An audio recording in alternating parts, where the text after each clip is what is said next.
বাচ্চা দেওয়ার 1 সপ্তাহ আগ থেকে আপনারা জানবেন, যাতে এই গাভীটা আপনি সবসময় ওলান নাড়াচাড়া করবেন দিনে অন্তত 3 থেকে 4 বার করার পর আপনি দেখবেন কোনো সাইড শক্ত হচ্ছে কি না, এটা দেখতে রাখবেন।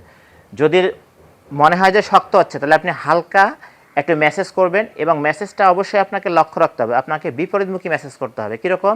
যদি আমার ওলান শক্ত থাকে, মানে গরম থাকে, তাহলে আমি ঠান্ডা শেক দেব। আর যদি আমি ঠান্ডা থাকে, তাহলে আমি কি গরম শেক দেব। তাহলে এখন ধরেন যে আমার ওলানটা অনেক গরম আছে, এখন আপনি কি করবেন, ফ্রিজের মধ্যে অনেক সময় বরফ থাকে না, বরফটা আপনি গামছার মধ্যে নিয়ে আস্তে আস্তে নেড়ে কিনে কি মেসেজ করলে কিন্তু ওটা কিন্তু ঠান্ডা হয়ে যাবে, এবং কি দুধটা পুরোটা দহন করে দিতে হবে।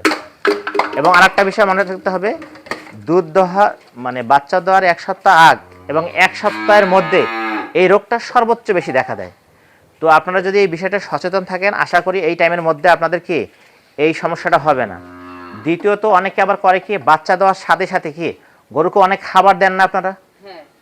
হ্যাঁ, আজকে বাচ্চা হইলো খুশি থেকে অনেক ঝাউ ভাত বিভিন্ন ধরনের বাইরের থেকে গাছগাছরা নিয়ে এসে রান্না করে খাওয়াই দেন। এটা কখনোই করা যাবে না।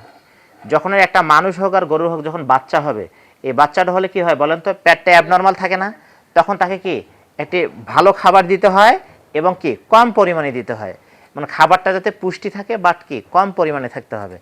এবং কারণ আমি বাচ্চা হওয়ার সাথে সাথে যদি আপনি দুধ দহন করেন না, করেন কি আপনারা? করেন, কিন্তু কম করেন। তো আপনার তখন শাল দুধ থাকে, বাছুর যেটা খাবে পর্যাপ্ত খাবে, বাকিটাকে আপনি দহন করে আপনাকে ফেলাই দিতে হবে, তাই না?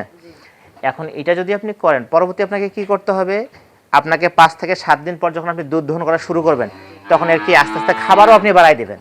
বাড়াই দিতে দিতে 15 থেকে 20 দিনের মধ্যে সর্বোচ্চ লিমিটে আপনি নিয়ে যাবেন খাবার।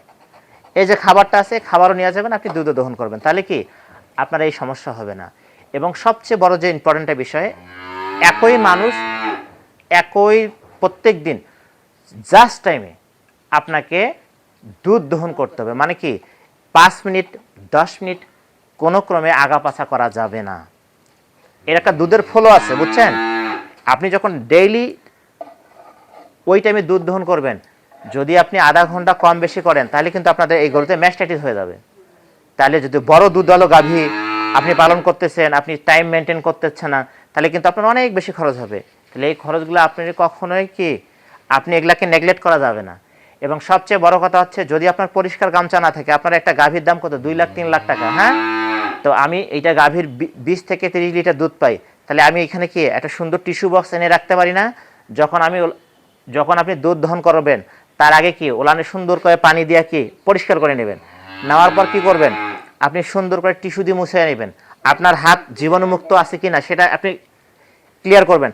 করার পর একই মানুষ প্রত্যেক দিন একই টাইমে আপনি দুধ দহন করবেন। এবং আপনি যদি দিনে 4 বার করেন, অবশ্যই আপনাকে 4 বার করতে হবে, এবং যথা টাইমে করতে হবে। এটা নিয়েতে আপনার কোনো কম্প্রোমাইজ করা যাবে না। যদি আপনি কম্প্রোমাইজ করেন, তাহলে কিন্তু আপনাদের এই ধরনের ম্যাস্টাইটিস হবে, এবং আপনাদের অনেক ক্ষতির সম্মুখীন হতে পারেন আপনারা।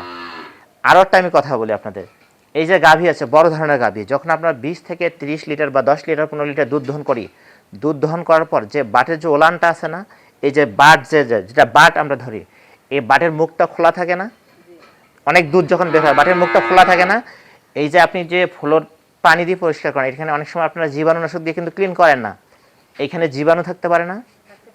জীবাণু কি চোখ দিয়ে দেখি ব্যাকটেরিয়া? দেখি না।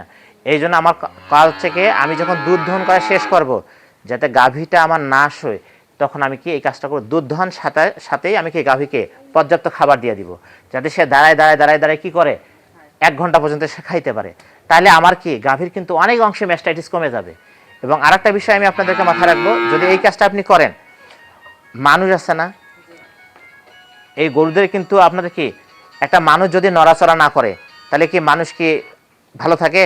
ব্যায়াম না করলে মানুষের চর্বি জমে যায় না, পেটে চর্বি যায় না, অনেক কিছু হয় না, তখন চর্বি গেলে আমাদের কোলেস্টেরল বেড়ে যায় না, ফ্যাট বেড়ে যায় না? তদ্রূপ গাভী কিন্তু, তাহলে গাভীকে যদি আমরা ব্রয়লার মুরগির মতো পালন করি, তাহলে গাভীতে কিন্তু দিন দিন প্রোডাকশন ক্ষমতা কমে যাবে। এই জন্য আপনাদের যদি এরকম জায়গা থাকে, এটাও তো বিশাল জায়গা আপনাদের, এরকম জায়গা থাকে, আপনি করবেন কি, এর দড়ি ছেড়ে দেবেন, দরজা মারি দেবেন, একে বিভিন্ন জায়গায় ঘাস দেবেন, যাতে কি হাঁটাহাঁটি করে বিভিন্ন সময় বিভিন্ন জায়গায় যে খাইতে পারে। তাহলে কি ওই যে নড়াচড়া করবে, নড়াচড়ার সময় কিন্তু কি ওলানের যে গ্রন্থিগুলো আছে, ইয়াগুলো আছে, একটু ব্যায়াম হবে, সচল হবে, তাহলে দুধ প্রোডাকশন কিন্তু দিন দিন আরো বাড়বে। ঠিক আছে, এই বিষয়গুলো যদি মাথায় রেখে আপনারা নিয়মিত কাজ করতে পারেন, তাহলে কিন্তু আপনাদের দুধ মানে ম্যাস্টাইটিসের সমস্যা হবে না, এবং আপনারা মোটামুটি অনেক ভালো ফলাফল পাবেন। ধন্যবাদ সবাইকে।